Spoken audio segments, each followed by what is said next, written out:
Hi everybody, welcome to Christian Homestead. My name is Jared. If you haven't already, please make sure to subscribe. So today, I'm recording this on the 22nd. Turned out to be a really interesting day, and things came together in a really particular way that made this video possible. So let me take you through step by step how this happened. I ended up making a spreadsheet called Timeline Missouri. I already have another spreadsheet where I'm tracking any time that a prophet or apostle has gone to Missouri or to Israel. But this one, I'm going to try and get a timeline of all the key events that have taken place in the state of Missouri. Because in my last video, we talked about President Wilford Woodruff and his two counselors and the Tabernacle Choir coming to independence, the year that the Salt Lake Temple was dedicated. And I just figured, you know what? With as much as we've talked about Missouri, I need to start getting these things down and getting it all organized. So I made this spreadsheet. The first thing that I have on here, and it's not by any means complete, of course. I know that there's a lot of things I need to add here from the 1830s, but the two things I have so far on here is the Lord revealed that Independence, Missouri was the place for the city of Zion or New Jerusalem in 1831. So this was just a year after the church was first organized. So immediately after the church is organized, the place for New Jerusalem is identified through Revelation. But only a couple years later, in November 1833, the saints were driven out of Jackson County. And there's a couple interesting stories with that I'll have to get on here at another time. And then the next thing that I have is what we were just talking about. The first presidency coming to Independence, Missouri all these years later in 1893 and being welcomed by the mayor. He gave a speech and the people came to see, the members of the church and the Tabernacle Choir, and they were all very friendly. And they went to the temple lot. So in the last video, I was just stunned that the same year that the Salt Lake Temple was dedicated and you had those two prophecies, you also had the entire first presidency go to Independence, Missouri and go to the temple lot. Well, today I found out there's more. There's more that I think goes along with this story. Okay, so ever since we moved here to Missouri, to Independence, Missouri last month, I've gotten in contact with the Independence Stake historian. Her name is Sherry, and she said that she had some information that she'd like to share with me about the history of independence. She watches my channel and knew that I would be interested in it. She has a friend named Betty who had some family history records. Her family's been here pretty much since the Saints started coming back to this area. Now, ever since we moved here about a month ago, I've been trying to meet up with Sherry and find a time where we could get together and she could give me these files, but it just hasn't worked out. We just moved here. We have all these things going on. On top of that, we've had General Conference, and I've been really busy with doing this YouTube channel. But of all days, today is the day that she was able to come. So thank you, Sherry, and thank you, Betty, for providing this information. Let me show you what I found. It's really interesting. Okay, so Richard Preeter. Richard Preeter was the first branch president of the first branch in Independence once, Saints started coming back to this area. I want to read this really interesting story of his, just because I found it touching. Richard Preeter, in the meantime, was delivering supplies from Salt Lake to the southern towns. There he met my grandmother, and they were married in Nephi, Utah, and she raised his family that was not yet grown. One day, Richard caught his arm in the break and rains and lost his arm and could not work as a teamster any longer. Life became very hard for the family. One day he became angry at the bishop over water rights and decided to move back east. He, being a stubborn man, decided to prove that his patriarchal blessing was not so. Okay, so he's upset at the bishop, he's upset at the church, wants to prove that his patriarchal blessing is meaningless. I guess he lost his testimony for a little while there. His blessing stated that he would find his inheritance in Jackson County, Missouri. he moved his family to Wisconsin, and Abjaya, if I'm pronouncing that right, was born. They bought a cow, it died. They got chickens, they died. It sounds like my homestead. Just kidding. A lot of our animals survived.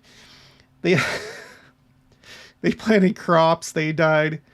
Everything happened to them, it seems. So they moved to Independence, Jackson County, Missouri, where my father was born. All they could afford were some lots on the edge of a lake that were marshy by the railroad tracks. They dug a well that is still good today. After a few years, my grandfather realized that he really had been in the wrong and decided to come back into the church. He wrote and asked to be rebaptized, but the church authorities told him that he had not been excommunicated, just left of his free will. All he had to do was live the gospel.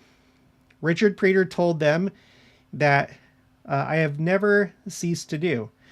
At the turn of the century, Richard Preeter family with the Hartshorn family and the Wilhelm family organized the first branch of the church in Independence, Missouri after the Saints left. Both Richard and Louisa are buried there. One thing that my grandmother told my father, and he has passed down to each of his children, is never let anything nor anyone drive you from what you know is right. The gospel is true. People make mistakes. So I thought that this was a really interesting story, but I wanted to find out, when was this branch organized? And so I looked through some of the other documents. In this one, it says that he was a 70, but I couldn't find much more. And so I did some searching, and I thankfully came across this book called On This Day in the Church, an illustrated almanac of Latter-day Saints. I did a search for his name, and I don't think that this would have come up if I hadn't known his name from these documents that I got. And this book does have the date when it was organized. It was organized in 1897. So if we go back to the spreadsheet, you'll notice that 1897 isn't too long after 1893. Okay? Salt Lake Temple is dedicated. The first presidency go to the temple lot in Independence, Missouri. 4 years later, the first branch is organized in Independence since the expulsion, with Richard Preeter being the first branch president and having that interesting story. But then there's more. I got this email from the Winks. I got this just 2 days ago at the time that I'm recording this, on April 20th. Oh, that was on Easter. And I asked for the reference for this quote. Like, the reference is right here, but I tried to look it up because I always do my due diligence and try and find the primary source.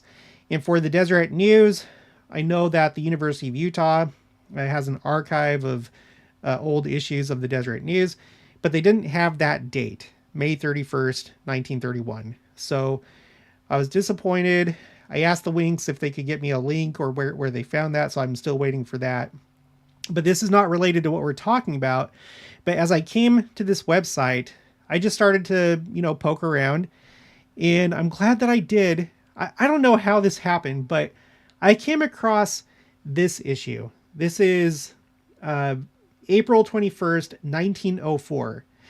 This is not the Deseret News. This is the Lehi Banner. So this is, from Lehi, Utah. And this caught my eye. This article is called "Church Buys the Temple Lot."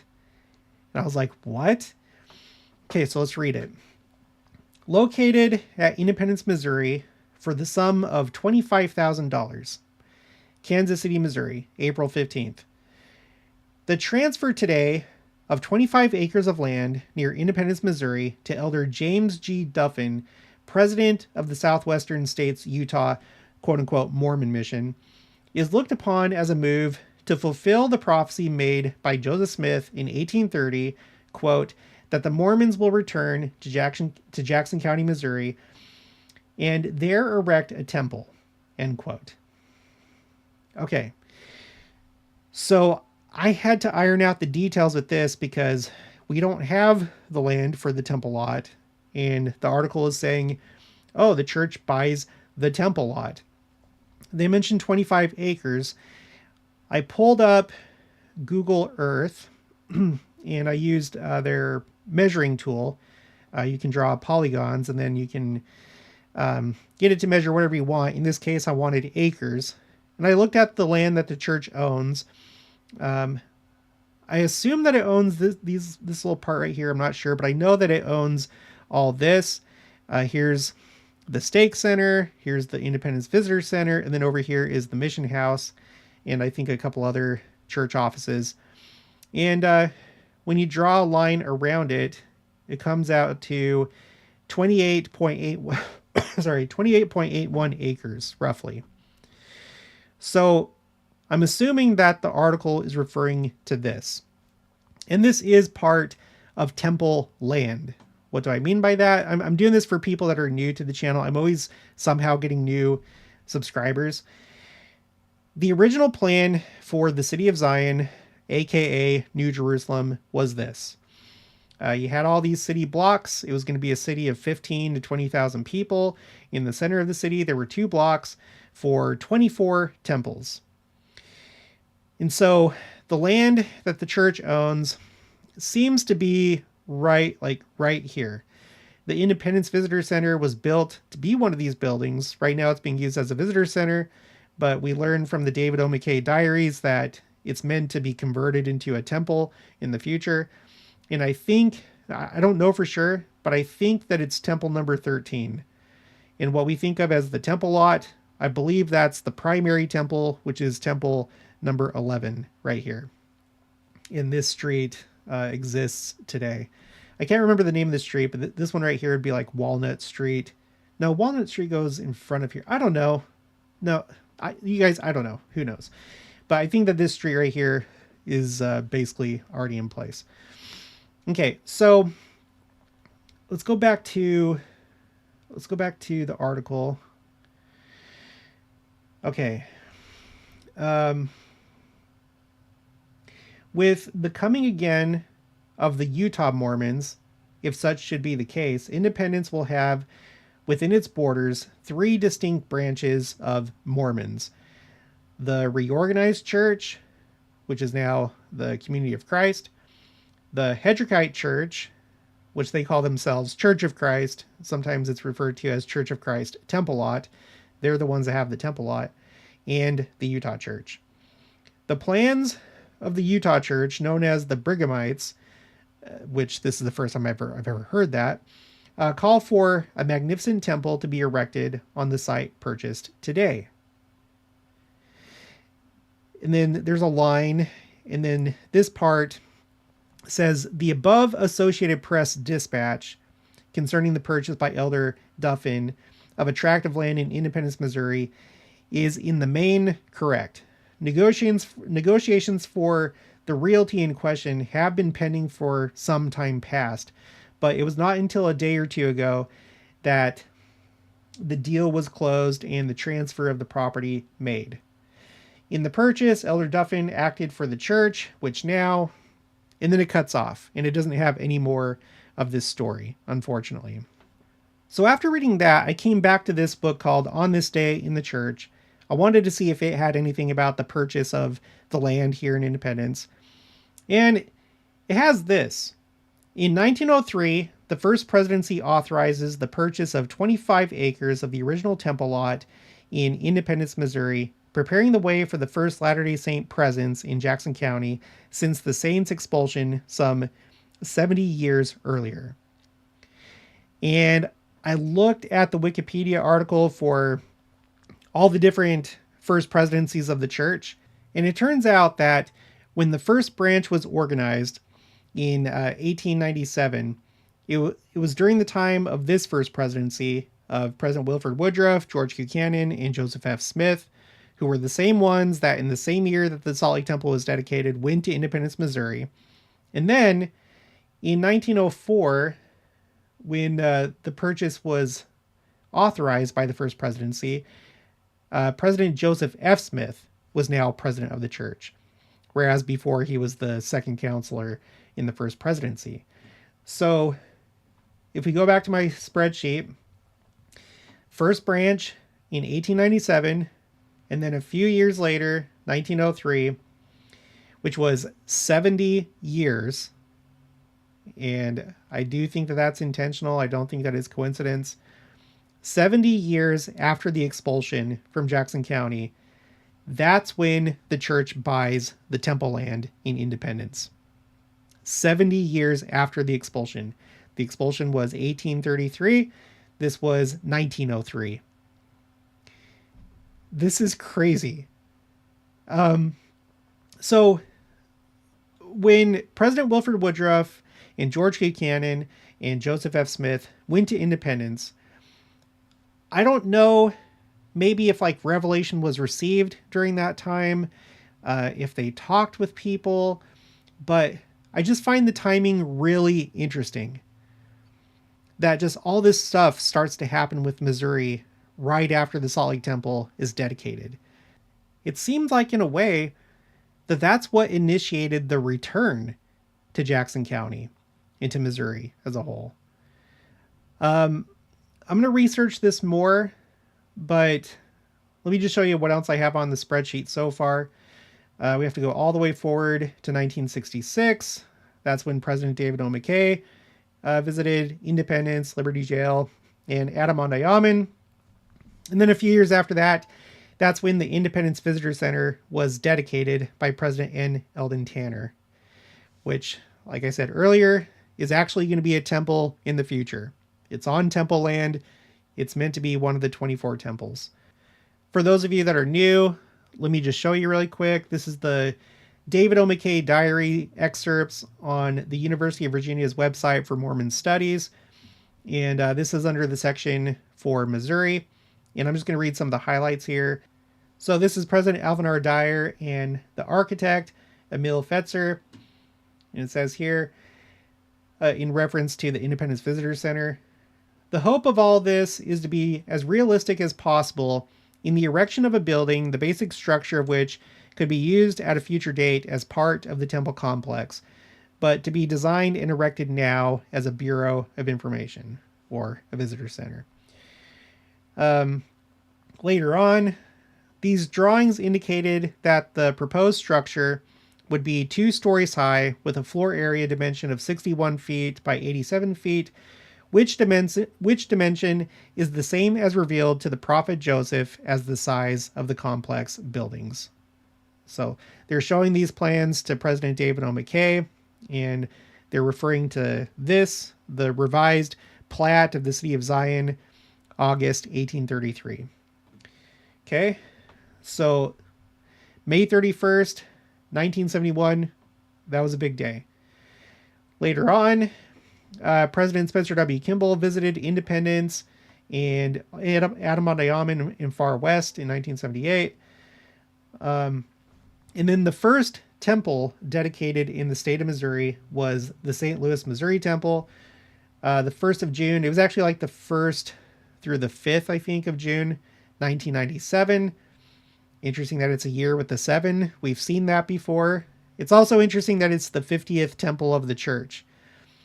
We've seen that with the church as well, particularly when it comes to jubilees.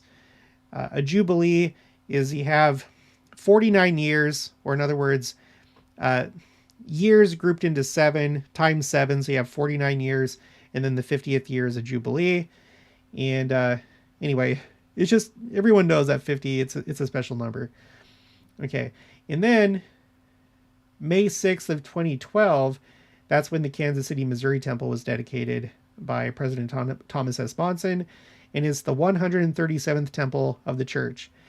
And 137, it turns out that in physics, that's a really important number. Specifically 1 over 137, which is it's called the fine structure constant. If that number was any different in our universe, the universe as we know it would not exist. Life would not exist. I did a whole video about that. I'll put a link for it in the description box below. Anyway, that's all that I have for right now. I'm going to keep adding on to this. So I just thought that was really interesting. I guess the takeaway is it seems like the return to Missouri started with the dedication of the Salt Lake Temple and the events that has ensued just a few years afterwards. So it's really exciting. Okay, that's going to be it for this one. If you haven't already, please make sure to subscribe, like this video if you liked it, leave your thoughts and opinions down in the comments below. Also make sure to share it, and I'll talk to you guys later.